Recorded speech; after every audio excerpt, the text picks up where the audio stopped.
Las insaturaciones, ¿no es cierto?, pasan a ser preponderantes en la nomenclatura, y nos vamos a dar cuenta que a medida que vayamos viendo diferentes grupos funcionales, es decir, diferentes tipos de agrupaciones de átomos dentro de una molécula orgánica, nos vamos a encontrar que la nomenclatura se va modificando, porque en la práctica la nomenclatura tiene una suerte de jerarquía con la cual se tienen que hacer los nombres. ¿Okay? Entonces, cuando tenemos un alqueno, la gran diferencia con un alcano es que la cadena principal tiene que contener al doble enlace. ¿Okay? Y todo el resto puede estar ¿cómo se llama? Puede estar como un grupo adyacente, podríamos decir, ¿ya? Entonces, y eso es algo que, digamos, se hace importante cuando ustedes están poniéndole nombre a la molécula. Como les comentaba, no es algo que a mí me interese que sepamos colocarle nombre a la molécula, pero es algo que tienen que entender y que tienen que saber, porque cuando les pasa al revés, ¿no es cierto?, que les coloquen un nombre puede que los confunda, digamos. Entonces, lo otro es que la numeración también responde a ese doble enlace. ¿Okay? Es decir, se prefiere que el extremo, ¿no es cierto?, sea el que tenga el punto de ramificación inicial. O sea, el doble enlace en ese sentido, no hay una preferencia específica por el doble enlace. ¿Okay? Entonces, por ejemplo, si nosotros hacemos una numeración aquí, 1, 2, sabemos que tiene que contener el doble enlace, así que lo vamos a hacer desde acá, 1, 2, 3, y aquí podría irme para acá, 4, 5, 6. 1, 2, 3, 4, 5, 6, 7. Esta es la cadena más larga, ¿no es cierto? Y esto se convierte en una ramificación. Entonces sería 1, 2, 3, eso es un propilo, entonces sería 3 propil, y este tenía 7, esto sería un heptano, pero como tiene un doble enlace, ese heptano pasa a llamarse hepteno. Y hay que colocar el número sobre el cual está el doble enlace, que en este caso sería el número 2, el primer carbono que tiene el doble enlace, pues, por lo tanto sería un 2-hepteno. Entonces sería un 3-propil-2-hepteno. Y acá la numeración, ¿no es cierto? Si yo tengo que elegir la numeración, 1, 2, 3, 4, 5, 6, ¿no es cierto? 1, 2, 3, 4, 5, 6. Prefiero la que tiene la ramificación. ¿Ok? Esa numeración. Cuando tiene más de un doble enlace, se usan las denominaciones dieno o trieno. ¿Ya? Por ejemplo, este tiene 1, 2, 3, 4, ¿no es cierto? Y sería un butano, pero como es un alqueno, es un buteno, y como tiene dos dobles enlaces, es un butadieno. ¿Ya? Entonces, esta cadena principal se convierte en un butadieno que tiene, ¿no es cierto?, un metilo en el carbono 2, porque la numeración que tiene la primera ramificación sería de aquí para allá, ¿no es cierto? Porque si la hago del otro lado me daría un número mayor, me daría 3. Entonces prefiero la del número menor, 2. Sería 2-metil-butadieno, pero tengo que indicar dónde están los dienos, porque podría ser butadieno aquí, por ejemplo, doble enlace aquí, doble enlace acá, ¿ya? Puede ser, en realidad en esta molécula particular no, pero bueno, pero se entiende. Entonces hay que colocar dónde va el doble enlace, y en este caso sería 1, 2, 3, 1,3 butadieno. ¿Okay? Ahora, a lo estructural, que es lo que realmente me interesa que aprendamos bien. Habíamos dicho, ¿no es cierto?, que que los enlaces pi hacían perder la libre rotación de los enlaces sigma, que normalmente tienen los enlaces sigma. ¿Cierto? Recuerden que ahí siempre hay un enlace sigma de todas maneras, ¿ya? No es que no esté, ¿ya? Entonces, ese enlace sigma, ¿no es cierto?, que sigue estando ahí, pierde su libre rotación, ¿ok? Y eso permite que exista una isomería. ¿Cuándo existe una isomería? Cuando hay dos formas de una molécula que se pueden aislar una de la otra. ¿Okay? Entonces, lo que sucede es que nosotros, por ejemplo, para el caso del buteno, que tenemos 1, 2, 3, 4 átomos de carbono, el 2-buteno, nosotros podemos tener una molécula que tiene los dos metilos, ¿no es cierto?, compartiendo el mismo espacio, o podemos tener los dos metilos a lados contrarios del doble enlace. ¿Okay? Y ambos butenos no son capaces de convertirse uno en el otro. Es un poco lo que nos pasaba también con el ciclo hexano, ¿no es cierto?, donde nosotros podíamos tener un cis 1,2 dimetilciclohexano y un trans 1,2 dimetilciclohexano. Y eso sucedía porque como la molécula no tenía la capacidad de tener libre rotación y de girar, en el caso del ciclo hexano, porque había un ciclo que evitaba esa rotación, en este caso es porque existe un doble enlace que evita esa libre rotación. Entonces, al tener yo estas dos formas, que están aisladas una de la otra, no existe un equilibrio entre ellas, entonces me encuentro con una isomería. En este caso también, al igual que en el caso del cis y el trans 1,2 dimetilciclohexano, nos estamos encontrando con una estereoisomería. ¿Por qué estereoisomería? Porque estamos hablando de dos moléculas que difieren en su disposición espacial. ¿Sí? Es decir, tienen los mismos átomos unidos por los mismos enlaces, de la misma manera, pero difieren en su orientación espacial. ¿Sí? Y, de nuevo, haciendo hincapié en que la diferencia que existe en esa, cuando yo hago esa definición, alguien me podría decir, profe, pero ¿qué pasa con cuando yo voy girando, por ejemplo, un alcano cualquiera y yo puedo tener una disposición donde tengo los metilos así y tengo otra disposición donde giro un enlace y tengo los metilos de otra manera? ¿Esos también son isómeros? No, no son estereoisómeros porque estas dos cosas que yo puedo mover los enlaces para convertirla una en la otra, van a estar en un equilibrio de temperatura ambiente. Y por lo tanto, no son isómeros, sino que son conformeros. ¿Ya? Las conformaciones son solamente movimientos de los ángulos diedros que están asequibles a temperatura ambiente en una molécula. Mientras que hacer una rotación que pueda convertir al cis-2-buteno en trans-2-buteno no es posible a través de la temperatura ambiente, a través de una rotación de un enlace, porque esa rotación está impedida por la formación del enlace pi, por la interacción de los orbitales p. ¿Okay? Ahora, si uno debilita eso y hace que sea posible romper ese enlace pi, sí es posible que se genere un equilibrio y haya una transformación de un cis, por ejemplo, en un trans. ¿Okay? Eso, por ejemplo, es lo que sucede con una molécula, por ejemplo, como el cis 2-penteno y el trans 2-penteno. ¿Ya? Si ustedes colocan cualquiera de esos dobles enlaces, de esas dos moléculas, y las colocan a una temperatura mayor a 180 grados Celsius, o le hacen incidir radiación ultravioleta, se va a producir un equilibrio entre ambos. ¿Ya? Ahora, recuerden que cada vez que se produce un equilibrio hay una constante de equilibrio que está ahí. Eso no significa que se van a convertir 50 y 50. A lo mejor, si yo tengo 100% del cis y yo permito que se produzca el equilibrio, voy a terminar con 80% trans, 20% cis, por dar un ejemplo. Y si yo parto desde el otro lado del equilibrio, es decir, tengo 100% trans y yo hago lo mismo, voy a establecer el mismo equilibrio y por lo tanto voy a obtener 80% trans, 20% cis. ¿De qué va a depender eso? De la constante de equilibrio. La constante de equilibrio es la que me dice cuál es la proporción que tienen reactivos y productos en el equilibrio, cuando el equilibrio ya está establecido. ¿Okay?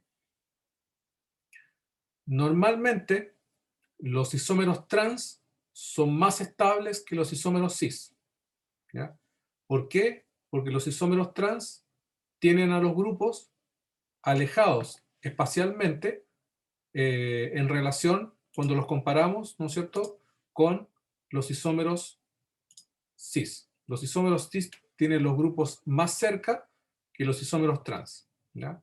Obviamente esto va a depender del volumen de los grupos, pero es el mismo, esencialmente es el mismo efecto que cuando veíamos la estabilidad de conformaciones, por ejemplo, en el caso de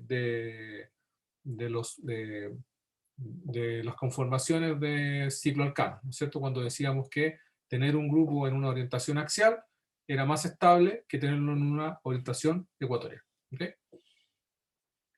¿Dónde vemos ese tipo de equilibrio, digamos, restableciéndose? Por ejemplo, en el caso de la rodopsina. No sé si ustedes conocen esa molécula. La rodopsina es una molécula, un terpeno, ¿ya?, que está unido a una proteína, la opsina, ¿ya? Esta molécula que está ahí tiene un enlace cis, ¿ya? Después vamos a aprender a entender qué significa cis y trans, ¿no es cierto? Pero ustedes, yo creo que ya la mayoría lo debe intuir. Tiene la misma idea de cuando estamos hablando cuando hablábamos de los ciclohexanos, ¿no es cierto? Cuando los dos grupos están al mismo lado, se dice que son cis.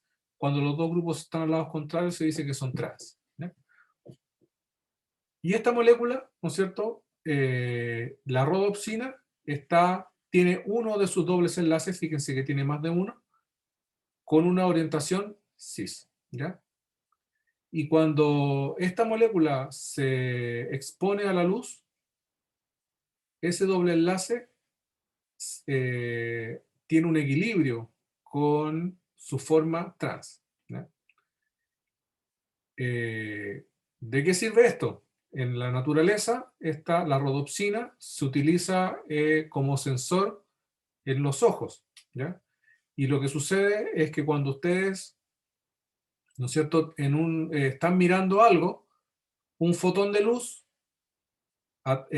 reacciona en la práctica, ¿no es cierto?, choca con esta molécula, esa energía es absorbida por este doble enlace, la utiliza para establecer el equilibrio con la forma trans, ¿ya? Y la rodopsina en el ojo se convierte en una transrodopsina, ¿okay? Y esta transrodopsina hace cambiar la estructura tridimensional de la proteína completa, ¿ya? Este cambio conformacional gatilla una serie de otras transformaciones más atrás en el sensor que eventualmente llevan a digamos, al gatillamiento de un impulso eléctrico neuronal, ¿okay? Entonces, ¿qué es lo que está sucediendo aquí? En la práctica es lo que tienen es un píxel, ¿ya? Tienen un pequeño píxel en donde un punto de luz, ¿no es cierto?, es detectado y esa detección es interpretada por el cerebro a través de impulsos eléctricos, ¿okay? Ahora, eso es posible porque la forma cis y la forma trans son tridimensionalmente muy diferentes, ¿ya? Sobre todo en moléculas muy voluminosas, como en este caso, ¿ya? En donde los dos grupos que están cis, ¿no es cierto?, son dos grupos muy grandes, y cuando están trans se produce un cambio tridimensional muy grande en la molécula que ustedes están viendo. Es decir, la forma de la molécula cambia mucho. Otro ejemplo de este cambio y digamos de las propiedades físicas que se generan es el caso de las grasas, ¿no es cierto?, y los aceites. Seguramente ustedes, cuando uno le dice grasa, uno habla, ¿no es cierto?, de las grasas animales, ¿no es cierto?, de la cosa blanca que uno le saca a la carne, por ejemplo, en un asado. Eso es grasa, ¿ya? Y uno habla de aceite, ¿no es cierto?, a la botellita de aceite, que de maravilla o de oliva o lo que sea. La verdad es que desde el punto de vista químico, ambas formas que ustedes relacionan con grasas y con aceites son, en términos generales, lo mismo, son triglicéridos. Y los triglicéridos son ésteres del glicerol, vamos a ver que es una molécula que tiene 3 grupos alcohol, y cada uno de esos alcoholes está unido a través de un enlace éster a cadenas de átomos de carbono largas, que nosotros llamamos ácidos grasos, ¿ya? Esas cadenas largas de ácidos grasos suelen tener insaturaciones, ¿ya? Y esas insaturaciones, en muchos casos, pueden tener estereoquímica cis o estereoquímica trans, ¿okay? En general, cuando se producen estas insaturaciones, sobre todo las cis, lo que sucede es que estas moléculas tienden a tener un volumen mucho mayor que cuando están en su forma, digamos, trans. Entonces, cuando ustedes tienen un triglicérido, que imagínense es una cabecita con 3 colas muy largas, ¿no es cierto?, de cadenas de carbonos, cuando una de estas colas tiene un doble enlace, esto se gira y esto se hace muy grande.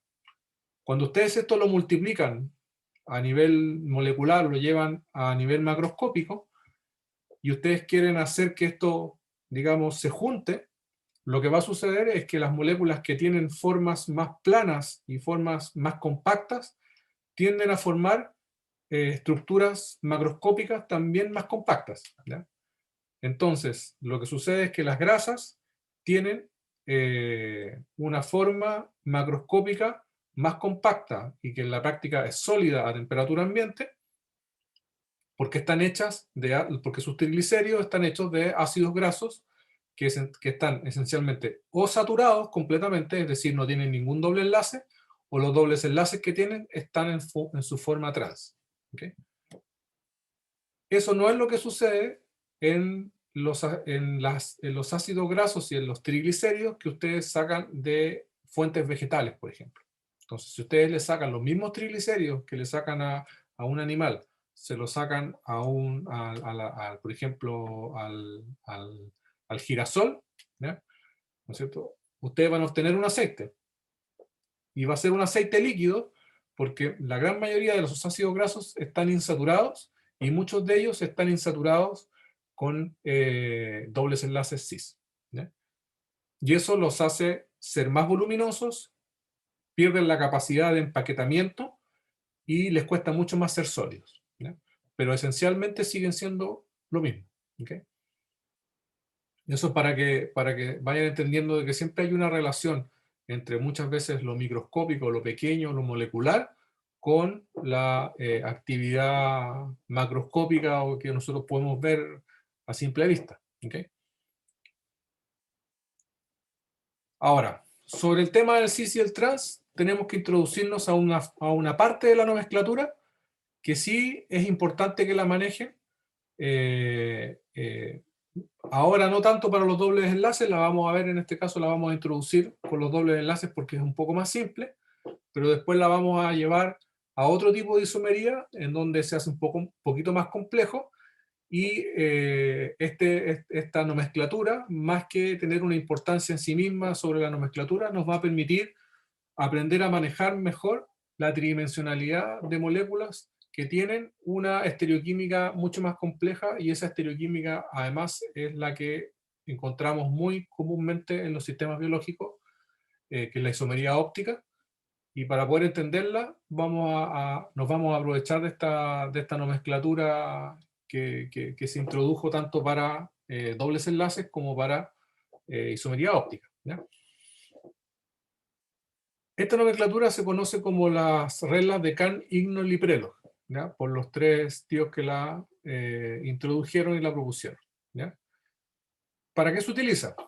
Fíjense que la isomería cis-trans funciona súper bien cuando yo tengo dos grupos que son distintos de hidrógeno en cada lado, ¿ya? Entonces, por ejemplo, cuando estábamos hablando del buteno y teníamos, ¿no es cierto?, el cis 2-buteno y el trans 2-buteno, no había ningún problema porque yo sabía que cuando yo decía cis me refería a los 2 metilos que estaban en cada punto, ¿no es cierto? Entonces cis, los dos a un lado, trans, uno a un lado y el otro al otro, ¿okay?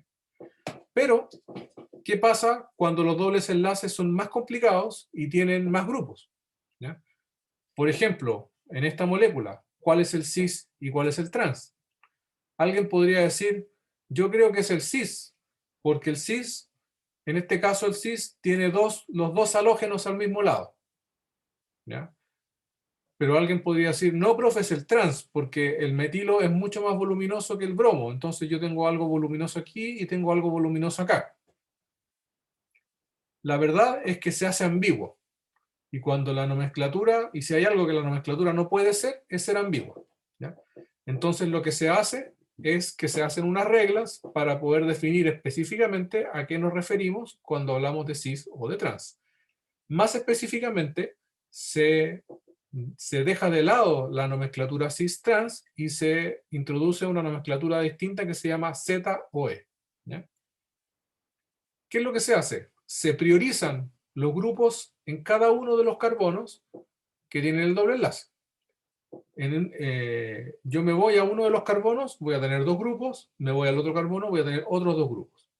Lo que tengo que hacer es definir cuál de los dos grupos que está en cada carbono es el que tiene mayor prioridad, ¿ya?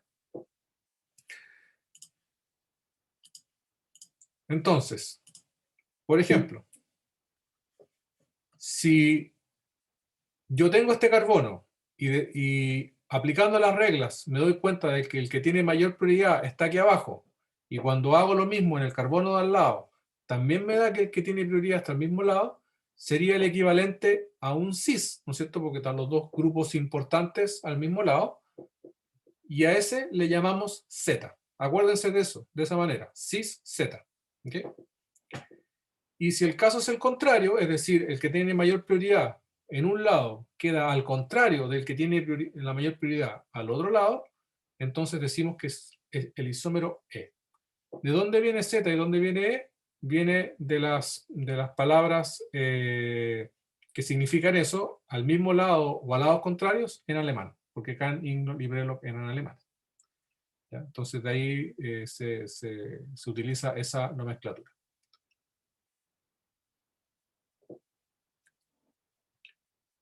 Ahora, ¿cuáles son las famosas reglas? Esencialmente son 4, pero se pueden complicar hasta la muerte con moléculas complejas. ¿Okay?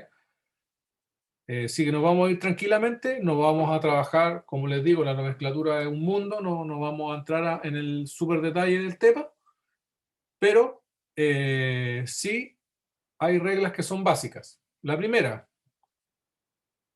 gana el que tiene mejor número atómico, ¿ya? Entonces la lógica aquí es que yo me voy a un carbono, elijo un carbono, y yo digo, ¿qué átomo está unido al carbono? Aquí tengo un cloro. ¿Qué átomo está unido al otro carbono? Un carbono. ¿Cuál de los dos átomos tiene mayor número atómico? El cloro, ¿cierto? El cloro es 16, me parece, o algo así, o 15, y el carbono es 12. Miento, 6, ¿ya? Tiene mayor número atómico. Entonces, por número atómico, el cloro le gana al carbono. Y por el otro lado, tengo un bromo que pelea con un hidrógeno. El hidrógeno nos vamos a dar cuenta que siempre pierde. No hay manera de que gane, ¿ya? ¿Por qué? Porque es el átomo que tiene el número atómico más pequeño y la primera regla parte con los números atómicos, ¿ya? Además nos vamos a dar cuenta que cuando ya, por ejemplo, tenemos dos hidrógenos, pero uno es un deuterio, es decir, es un hidrógeno que tiene masa mayor que la normal, tiene una masa isotópica mayor, ganan los isótopos de mayor masa. Entonces el hidrógeno, que es el isótopo que tiene masa 1, además es el isótopo más liviano. Entonces está frito. El hidrógeno siempre pierde, ¿ya? Háganse esa idea. Ahora, en este caso, por ejemplo, tenemos los dos grupos al mismo lado. Estamos bien. Serían el equivalente a cis y por lo tanto serían un isómero Z. Si pasa lo contrario, serían el isómero E. ¿Qué pasa ahora si yo me encuentro con el mismo átomo, con el mismo número atómico? ¿No es cierto? Por ejemplo, aquí no hay problema. Tengo cloro versus carbono. ¿No es cierto? Es el primero que llega aquí. Cloro, carbono. ¿No es cierto? El cloro, ¿no es cierto?, le gana al carbono porque tiene mayor número atómico que el carbono. Pero cuando me voy aquí al ladito, tengo carbono carbono.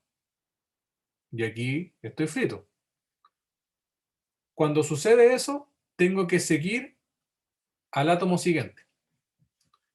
El átomo siguiente aquí es oxígeno. Y el átomo siguiente aquí, si me voy por aquí y me voy por acá, da lo mismo, es otro carbono. El oxígeno nuevamente tiene un número atómico mayor que el carbono y por lo tanto gana la pelea. En este caso sería el isómero Z, en este otro caso sería el isómero E. Otra cosa importante es que los dobles enlaces no tienen una prioridad por sí mismos, sino que simplemente se tratan como si fuesen múltiples enlaces simples. ¿Ya? ¿Qué significa eso en la práctica? Significa que yo tengo que imaginarme un triple enlace como 3 veces lo mismo. ¿Ya? O sea, en vez de imaginarme este carbono, triple enlace, carbono-hidrógeno, yo tengo que imaginarme este grupo como carbono, enlace simple, carbono-hidrógeno, enlace simple, carbono-hidrógeno, enlace simple, carbono-hidrógeno. Esa es la manera que tengo que identificar estos triples enlaces. ¿Okay? O dobles enlaces. Entonces, por ejemplo, este carbono, ¿no es cierto?, tiene unión a carbono y a carbono. ¿Qué tengo que hacer? Seguir a la siguiente. Este carbono tiene unión a oxígeno, mientras que este carbono tendría unión a carbono. Y por lo tanto, gana el que tiene oxígeno. Acá, cuando tengo un carbono y otro carbono, tendría que seguir. Este tiene carbono y este también tiene carbono. Pareciesen ser exactamente iguales. Cuando sucede eso, yo tengo que contar cuántos enlaces a carbono tiene este versus este otro. Este tiene 2 enlaces a carbono, mientras que este tiene un enlace a carbono y 2 a hidrógeno. Y por lo tanto, gana este. ¿Bien? Y ahora tengo dos al mismo lado, Z, lados contrarios, E. Y como les decía, en el caso de que hayan isótopos, les recuerdo que los isótopos son átomos que tienen el mismo número atómico, pero diferente número másico, es decir, difieren en el número de neutrones que tienen en el núcleo. En el caso del hidrógeno es de los pocos átomos que tienen que el isótopo tiene una designación diferente, ¿ya? Del deuterio y el tritio tienen su propia letra, podríamos decir, pero no son elementos diferentes, son simplemente dos formas del mismo átomo, dos isótopos del mismo átomo. Lo pueden ver, por ejemplo, en el carbono 13. Aquí en vez de ver un carbono diría 13 aquí, ¿no es cierto? Para indicar de que no es el 12 que es el más abundante. Entonces, este carbono de aquí, ¿no es cierto? Este hidrógeno de aquí pierde versus el deuterio porque aunque tienen el mismo número atómico, este tiene una masa mayor. ¿Ya? Y aquí, ¿no es cierto? Si están a lados contrarios, sería el isómero E y este aquí sería el isómero Z. Veamos algunos ejemplos. Dice, dibuje los isómeros E y Z de cada uno de los siguientes compuestos. Fíjense que aquí me los dibujan de una manera lineal, podríamos decir, que no tiene estructura física. ¿Okay? Entonces la idea es que nosotros dibujemos cuáles son los posibles isómeros que existen en cada uno y que les pongamos nombre, que los identifiquemos en la práctica. ¿Okay? Entonces, por ejemplo, si yo tengo esta molécula, la voy a dibujar con nomenclatura de rayas porque es mucho más simple. 1, 2, 3, 4, 5 átomos de carbono. ¿Okay? Tengo una cadena de 5 átomos de carbono. Y la voy a dibujar aquí. 1, 2, 3, 4. 1, 2, 3, 4, 5. 1, 2, 3, 4, 5. Recuerden que la nomenclatura de rayas, cada final y cada esquina corresponde a un carbono. 1, 2, 3, 4, 5. Y ahora tengo que colocar el doble enlace. Si lo cuento de aquí para allá, el doble enlace está en el carbono 2. 1, 2. Coloco el doble enlace ahí. pero ahí yo ya dibujé un isómero específico. ¿Ya? ¿Por qué? Porque yo ya indiqué para qué lado estaban los grupos. Es decir, cuando yo dibujo tridimensionalmente, o en el plano incluso, una molécula que tiene un doble enlace, de forma natural, yo tengo que indicar en la práctica qué isomería tiene. ¿Okay? No puedo dibujarla de forma ambigua, como es el caso de este dibujo. En este caso, yo tengo, en estos dos carbonos, ¿no es cierto?, tengo que ver qué otros grupos hay. Recuerden que la nomenclatura de palitos, yo tengo dos,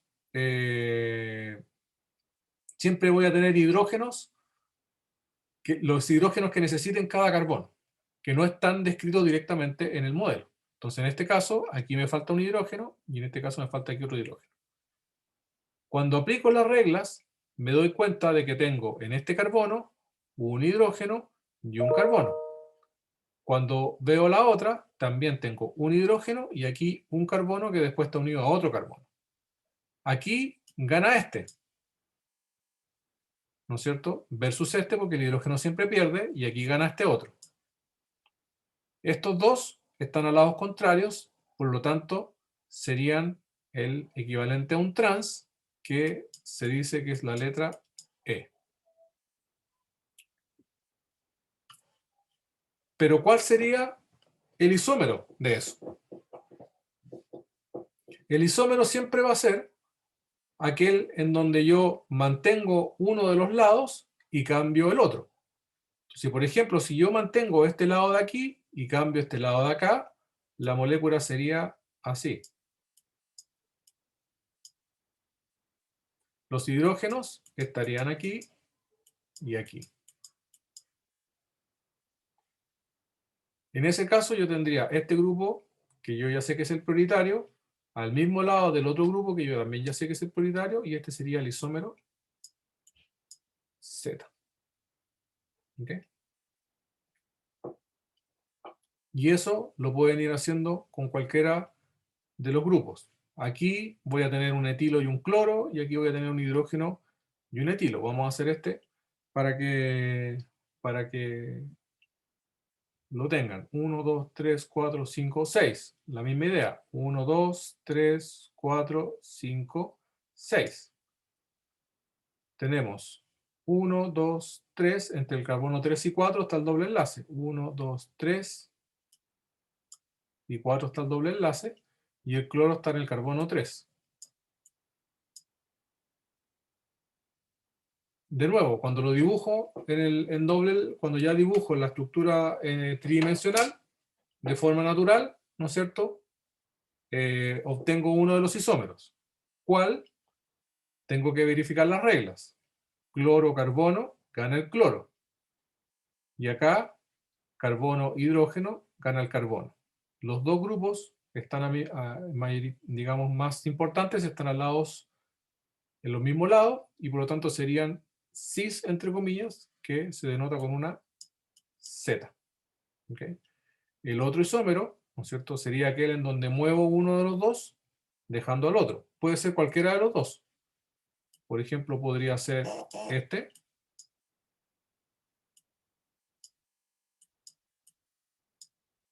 ¿Ya? Pero también, ¿no es cierto?, podría ser, si yo muevo otro grupo, por ejemplo, podría mover el otro grupo, y podría tener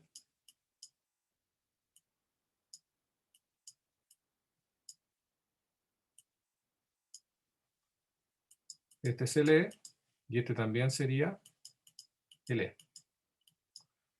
Se ven diferentes, pero son lo mismo.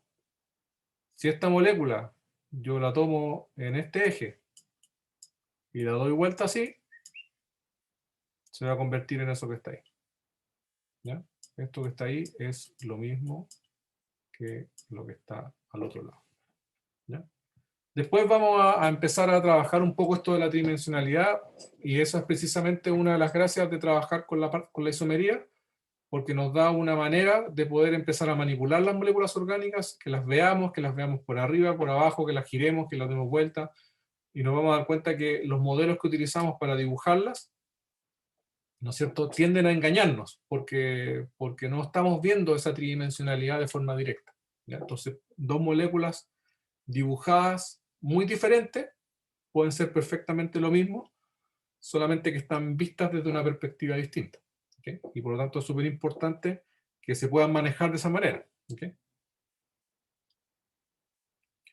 Bueno, los alquinos no tienen mayor, digamos, relevancia en términos estructurales. De partida son bastante poco comunes en la naturaleza. Existen, hay varios compuestos naturales que tienen triples enlaces. Estamos hablando de triples enlaces carbono-carbono, porque el grupo ciano, ¿no es cierto?, también es bastante común, que es el triple enlace entre un carbono y un nitrógeno. Y también tiene sus cualidades en la nomenclatura, ¿no es cierto? Los alquinos, cuando el triple enlace está presente, pasan a llamarse inos en vez de enos, ¿no es cierto? O anos en los alcanos.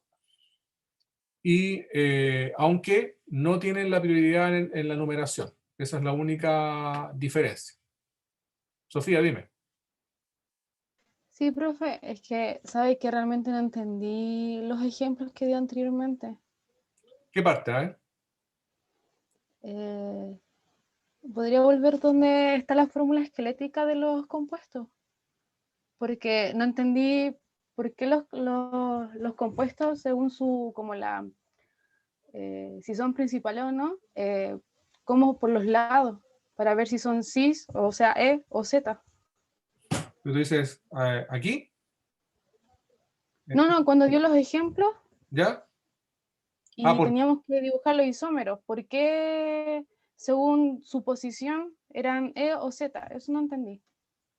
porque recuerda que el E y el Z, ¿no es cierto?, nos indica cuál es la orientación que tienen en su estructura tridimensional, ¿ya? Cuando yo dibujo el doble enlace, ¿no es cierto?, en cualquiera de estas moléculas, yo voy a tener ¿no es cierto?, una orientación que tengo que dibujar. Por ejemplo, tomemos el número 3. 1, 2, 3, 4, 5, 6, 7, 8. Esa es la cadena más larga. 1, 2, 3, 4, 5, 6, 7, 8. 1, 2, 3, 4, 5, 6, 7, 8. ¿Ok? Cuando no entiendan algo, me avisan. ¿Ya? 1, 2, 3, 4, 5. En el carbono 5 tengo un etilo. 1, 2, 3, 4, 5. Un etilo. Vamos a mejorar ahí. El doble enlace está en el carbono 5 y el 6. Y en el carbono 6 hay un CH2Cl. CH2Cl. Ahí tengo mi molécula. Pero cuando la dibujé de esta manera, yo coloqué los grupos en una orientación cualquiera. En este caso, coloqué este grupo, por ejemplo, al mismo lado de esta cadena larga. Pero yo podría haberlo hecho al contrario. Podría haber colocado el carbono para este grupo, lo podría haber colocado acá y este por el otro lado, y me hubiese dado otro isómero. ¿Okay? Entonces, eso es importante. Todos entienden que cuando yo dibujo la molécula y la llevo a una estructura plana con orientación, de forma natural, yo termino, digamos, indicando una isomería. ¿Ya? Ahora, ¿qué isomería es? Es decir, si este es E o es Z, ahí es donde entran las reglas. ¿Ya? Y en las reglas lo que tengo que hacer es seguirlas tal cual como estaban antes, y dicen que yo tengo que pararme en uno de los carbonos y verificar cuál de los dos grupos que están unidos a ese carbono son el prioritario, es el prioritario. ¿Ya? Y eso lo hago comparando los átomos que están unidos. Entonces, por ejemplo, por aquí carbono, por aquí carbono. Estamos igual, la molécula es igual para todos lados, continúo. Por aquí carbono, por aquí carbono. Continúo. Carbono, y aquí, ¿qué es lo que hay? hidrógenos. Recuerden que en la nomenclatura de palitos, cada esquina y cada término es un átomo de carbono que no le estoy mostrando los hidrógenos, ¿ya? Que eso no los confunda. Entonces, cuando yo dibujo esto, ustedes tienen que imaginarse CH3, CH2, CH2, CH2, y coloco los hidrógenos cuando los necesito, ¿ya? Porque si no, esta cosa parece árbol de Pascua, ¿ya? Entonces, la idea es que hacerlo lo más simple posible. Entonces, al darme cuenta, la cadena más corta, ¿no es cierto?, se le acaban los carbonos antes que a la otra, y por lo tanto termina teniendo más prioridad la cadena más larga. Entonces le vamos a colocar aquí una P de que esta es la que tiene prioridad. Después voy al lado. Hago exactamente lo mismo. Me paro en el carbono que tiene el doble enlace y veo carbono, carbono. Mismo número atómico, continúo. Cloro, carbono. El cloro tiene mayor número atómico que el carbono, entonces tiene prioridad. En este caso, en esta molécula que yo dibujé, la prioridad está al mismo lado. Cuando las dos prioridades están al mismo lado, se dice que es isómero Z. ¿No es cierto? Acuérdense, cis Z. Si yo, ¿no es cierto?, quisiera, porque a mí me están preguntando, dibuje los isómeros E y Z, y yo aquí dibujé el Z. ¿Cómo dibujo el isómero E? El isómero E es exactamente igual que el Z, pero tiene los grupos prioritarios a lados contrarios. ¿Cómo dibujo el que tiene los grupos a lados contrarios? Dejando uno de los grupos prioritarios al mismo lado y cambiando los otros grupos del carbono de al lado, ¿ya? Entonces, ahí lo que hago, ¿no es cierto?, es, por ejemplo, voy a dejar esta parte de la molécula igual. Ahí. Dibujo el doble enlace, pero ahora no voy a colocar este grupo a este lado de acá, sino que lo voy a colocar hacia el otro lado. Y aquí tengo el cloro. Y hacia el lado donde antes estaba el carbono cloro, coloco el etilo. Y este sería el isómero E. ¿Por qué? Porque la prioridad, ¿no es cierto?, que tiene este de aquí y en la prioridad que tiene este otro están a lados contrarios del doble enlace. Uno está por arriba y otro está por debajo. ¿Se entiende? Sí, profe, ahora sí. Entonces la comparación se hace desde el doble enlace y se hace con el resto, por así decirlo, de esta fórmula esquelética, para Exactamente. ver cuáles son las prioridades. Ah, ya. Exactamente. Sí, ahora entiendo mejor. Ya.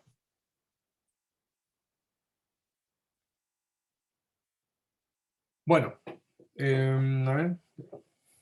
Solamente voy a mostrarles muy por encima el tema de los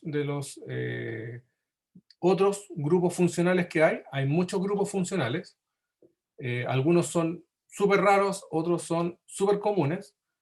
Y vamos a ir, digamos, entendiéndolos mejor a medida que nos vayamos conociendo, particularmente a través de su reactividad, ¿ya? Cuando los vemos así de forma como media aislada, como lo vamos a ver ahora, en realidad parece una lista de cosas, pero cuando después los vemos interactuando, reaccionando, formando enlaces, etc., los vamos a aprender a reconocer más desde ese punto de vista, digamos, como moléculas que pueden reaccionar de esta manera o que pueden reaccionar de la otra, y eso ya le empieza a dar, podríamos decir, una personalidad, ¿ya? Por ahora los vamos a conocer así por nombre solamente, pero los vamos a ir conociendo de más de cerca más adelante, ¿okay? Uno de los grupos funcionales más simples es cuando se reemplaza un hidrógeno por un haluro, ¿ya? Este tipo de moléculas, estamos hablando de flúor, cloro, bromo y yodo, ¿okay? Los halógenos, ¿no es cierto?, que es el grupo de la tabla periódica, tienen una electronegatividad bastante alta, son átomos que se hacen muy grandes cuando voy pasando yo de un periodo a otro, ¿ya? El flúor es relativamente pequeño, pero el cloro ya es bastante más grande, el bromo es bastante grande y el yodo bastante más grande todavía. Ese tamaño hace que los enlaces que van formando se vayan haciendo cada vez más débiles, ¿ya? ¿Por qué? Porque recuerden que los enlaces es una interacción entre las capas electrónicas de los átomos, ¿ya? Y la distancia de enlace tiende a disminuir esa capacidad de interacción, ¿ya? Y los electrones que están en capas muy superiores, en átomos muy grandes, tienden a tener poco, digamos, agarre con el núcleo. Y esos enlaces, al ser muy a lo largo, podríamos decir, tienden a generar una debilidad del enlace. ¿Okay? Nos vamos a dar cuenta, por ejemplo, que un enlace carbono-flúor es súper difícil de romper, pero un carbono-cloro ya es más fácil. El carbono-bromo es ideal para hacer muchas reacciones en donde yo necesito botar algo, lo que se conoce, lo vamos a conocer más adelante como grupo saliente, un grupo que se va. Y el enlace carbono-yodo es tan débil que cuesta mucho tenerlo. Es decir, se hace tan reactivo que es demasiado reactivo para tenerlo, para almacenarlo, y por lo tanto son bastante raros los compuestos que tienen yodo. ¿Okay? Son los que normalmente vamos a encontrar, son los con cloro y con bromo, ¿ya? Siendo el cloro probablemente el más simple de todos, ¿ya? Existen algunas nomenclaturas que después también vamos a ir aprendiendo y las vamos a ir escuchando en otros casos también. Por ejemplo, la nomenclatura primario, secundario y terciario, para indicar el número de grupos carbonados que tiene un átomo de carbono, ¿ya? Aquí lo estamos viendo con un halógeno. Por ejemplo, aquí hablamos de un haluro de alquilo primario, porque está unido a un carbono que tiene solamente un enlace a otro carbono. Pensemos en el R como cualquier grupo alquilo. Podría ser otro metilo, un etilo o algo más grande. ¿Okay? Pero al ser un CH2, se dice que es un haluro de alquilo primario. ¿Por qué se hacen estas distinciones y se les coloca este nombre? La razón es que los haluros de alquilo primarios tienen una reactividad muy distinta de los secundarios, que son átomos de carbono que tienen dos grupos alquilo, y los terciarios, que tienen tres grupos alquilo. Vamos a ver que los grupos alquilo le confieren una estructura electrónica, una propiedad eléctrica a los átomos de carbono que los hace cambiar mucho su reactividad. ¿Okay? Entonces, lo que le sucede a un haluro de alquilo primario es muy diferente de lo que le sucede a un haluro de alquilo terciario. Y por eso que tendemos a colocarle nombres, porque se hacen necesarios cuando tú estás diciendo, ah, pero ponele a este porque este es primario, porque te va a dar esto, o mejor elígete un secundario para que no esté tan complicado, porque con el terciario te va a quedar la embarrada. O sea, se utiliza precisamente para poder englobar ciertas características o, digamos, condiciones sobre las cuales se producen las reacciones químicas, ¿no? Entonces son como grupos, podríamos decir. Y lo vamos a ver también con las aminas. Hay aminas primarias, secundarias y terciarias. Vamos a verlo con los carbocationes, primarios, secundarios y terciarios, etcétera, etcétera. ¿Okay? Bueno, la nomenclatura es bastante simple porque los haluros se consideran un grupo más dentro de la lista de grupos y solamente se alfabetizan dentro del nombre. ¿Okay? Entonces, donde hay un bromo, simplemente coloco el número del carbono en el que va y seguido de la palabra bromo. Así que no tienen ninguna gracia, ¿okay? En ese sentido. Fíjense la diferencia de distancia de enlace, ¿ya? Ahí pueden ver las distancias de enlace, flúor, cloro, bromo, yodo, y las energías de los enlaces, ¿ya? Mientras la energía de enlace entre un enlace carbono-flúor es de 108 kilocalorías por mol, la del cloro es 84, la del bromo es 70 y la del yodo es 57. O sea, llegamos casi a la mitad de la energía que tiene el flúor. ¿Okay? Y eso es precisamente porque al ir aumentando la distancia de enlace, se va debilitando la capacidad que tienen estos electrones de interaccionar unos con otros. ¿Okay? Se va haciendo cada vez más complicado.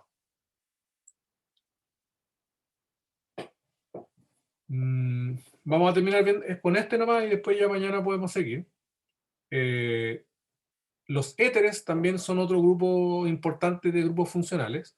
Nos vamos a dar cuenta que el oxígeno es tremendamente importante en las moléculas orgánicas, y el oxígeno en la práctica puede estar unido en una molécula orgánica a un carbono, por un lado, ¿no es cierto?, o a un hidrógeno.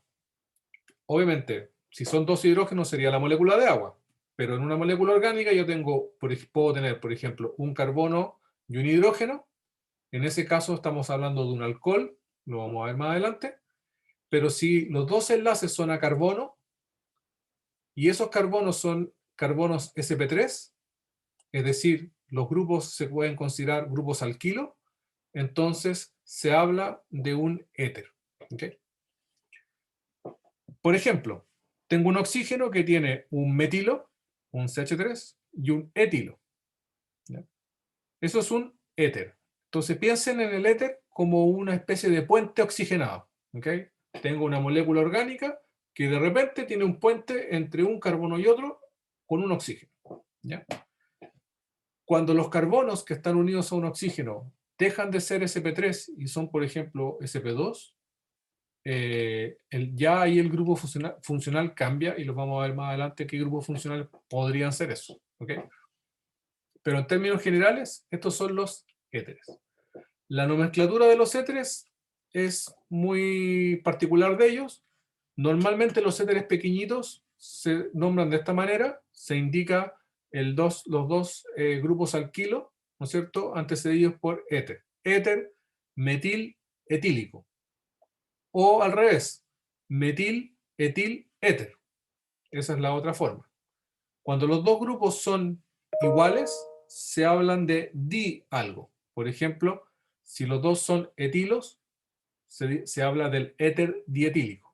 El éter dietílico, entre paréntesis, es el que comúnmente la gente le dice simplemente éter, ¿no es cierto? Cuando dicen, esto tiene éter, se habla del éter dietílico. Así que si en el laboratorio les dicen, pásate el éter, están hablando del éter dietílico. ¿Okay? Pero hay muchos. El éter, por ejemplo, terbutil isobutílico, éter secbutil isopropílico. Simplemente están indicando cuáles son los grupos alquilos que están unidos al oxígeno. ¿Ya? En este caso es el éter ciclohexil, es decir, el grupo completo es el grupo ciclohexil y el resto es el isopentílico. Cuando ya los grupos se hacen muy grandes, ya ustedes tienen que sacarle el nombre al grupo completo y colocar el nombre del grupo más el otro nombre del otro grupo y después éter, o antes éter. ¿Okay? Pero como les digo, son nomenclaturas que no me interesa en las que no me interesa que ahondemos mucho más. ¿Okay? Solamente recordar que el oxígeno en estas moléculas tiene hibridación sp3 y por lo tanto la geometría de los éteres es una geometría angular, ¿no es cierto?, que tiene un ángulo relativamente parecido al ángulo de un tetraedro de 109. ¿Okay? Esto yo les digo relativo porque esos ángulos se van modificando dependiendo de los volúmenes de los grupos que están. ¿Okay? Cuando pueden, los electrones del oxígeno tienden a apretar un poco este ángulo. ¿Okay? Y por eso, en general, el ángulo de los oxígenos es menos de 109. Pero un par de grados solamente. Pero también hay que considerar que los grupos alquilo también pueden ser bastante voluminosos y por lo tanto perfectamente pueden contrarrestar esto e incluso hacerlo más grande que un ángulo de un éter, o sea, perdón, de un tetraedro normal. ¿Okay?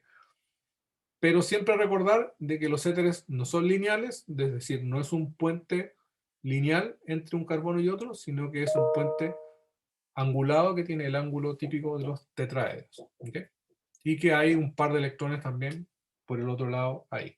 Y eso le confiere a la molécula cierta cantidad digamos, de polaridad. ¿Okay? Aunque en general los éteres son bastante volátiles. ¿Ya? De hecho, el nombre viene de eso, ¿ya? Recuerden que se habla de éteres, pues hablaba antiguamente de éteres como algo que el éter, ¿no es cierto?, era algo que estaba en el ambiente, podríamos decir, ¿ya? Y por eso a las cosas volátiles, ¿no es cierto?, se les dice que son éteres, ¿ya?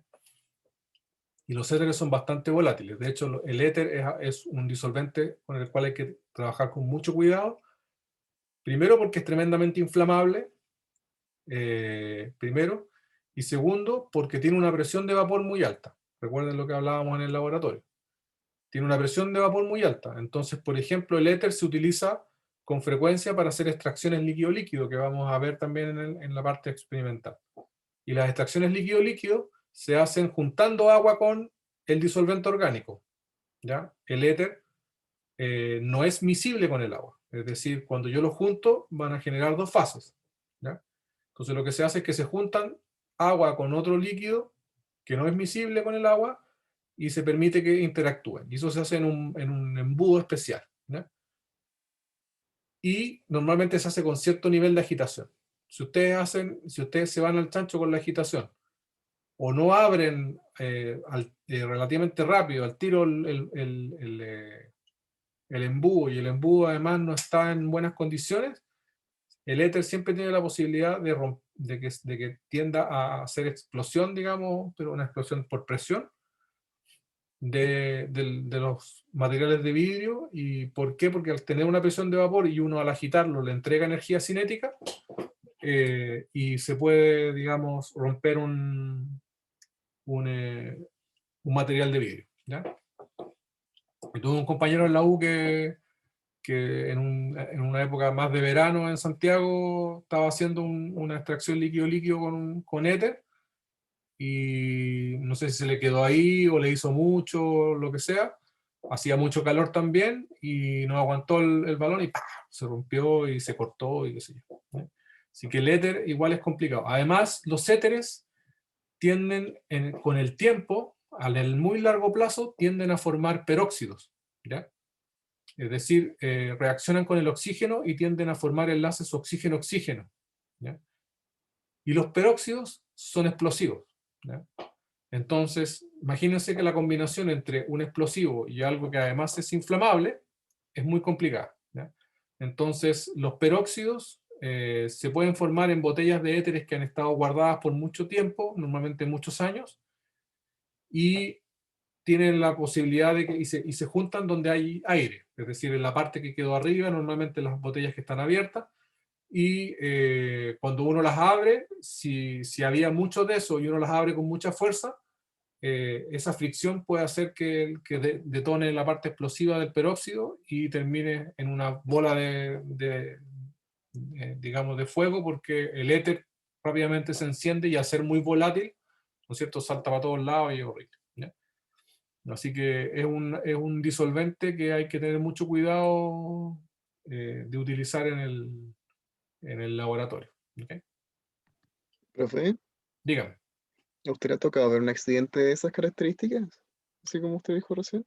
No, a mí personalmente no he estado nunca en un accidente así como fuerte, digamos. Pero llevo Ya. tantos años en esto que he escuchado tantas historias de diferentes, entre profesores, colegas, digamos, eh, que, que se producen ese tipo de accidentes, pero en general, eh, al final los accidentes se producen más que nada porque cuando entra la confianza. ¿Ya? Cuando uno empieza a hacer las cosas de forma, digamos, como rutinaria, ahí es donde se producen los accidentes, ¿ya? Y si ustedes ven, Claro. no sé, pues ven esos programas del Discovery, por ejemplo, donde de los accidentes aéreos, ahí te das cuenta que siempre es lo mismo. Siempre es que ya el piloto hacía tantas millones de veces la misma cuestión que hasta que no hizo lo que había que hacer y no verificó no sé cuánto, y tuvo la mala suerte que justo eso falló y todo mal. Entonces, en los laboratorios es exactamente lo mismo. Tú te acostumbras a hacer algo de una cierta manera, empiezas a hacerlo con cierto desdén, podríamos decir, empiezas no sé, pues a echar el ácido sulfúrico así nomás y no tomar la precaución de esto y lo otro. El otro accidente que conozco que más de cerca de una amiga que se quemó con ácido sulfúrico trabajando en el laboratorio sola cuando estaba haciendo su doctorado. Otra cosa, otro ejemplo de algo que uno no debiese hacer, que es trabajar solo. Por lo mismo, porque son lugares de peligro y si pasa algo, no hay nadie que tenga la capacidad de ayudarte. Y en general, la ayuda del al lado es la que sobre todo cuando tienes un accidente que te incapacita en ese momento. Entonces, y bueno, y siempre usar los materiales de protección, pues siempre usar guantes, siempre usar lentes, etc. Esas son cosas que al final hacen que algo sea anecdótico versus algo, digamos, complejo, podríamos decir. Algo que ya Claro. pasa a ser un accidente. Pero no, a mí no me ha tocado nunca así algo muy complicado. Gracias, profe. Ya chicos, mañana terminamos esta parte para que nos introduzcamos también en la parte de la estereoquímica de la isomería óptica, que esa es como así como, ¿ya? Y se van a quedar todo el fin de semana ahí mirando para arriba, ¿ya? Así que mañana lo comenzamos. Bueno, Ya, profe. ya chicos, Profe, yo tengo una consulta dígamelo. sobre la parte del laboratorio. ¿Hasta cuándo se puede responder el cuestionario? Hasta la semana que sigue, po. O sea, una semana. Ya. La idea es que lo terminen antes de que partamos la otra actividad. O sea, pero como estamos haciendo las actividades cada 2 semanas, ideal es que sea una semana nomás, para que no lo dejen tirado ahí. ¿Vale? Bueno, profe, Ya. ¿esté bien? Nos vemos mañana entonces. Chao, Chao, profe. profe. Chao, Chao, profe. profe. Que esté bien. Chao, profe. Chao, profe. Chau, chau.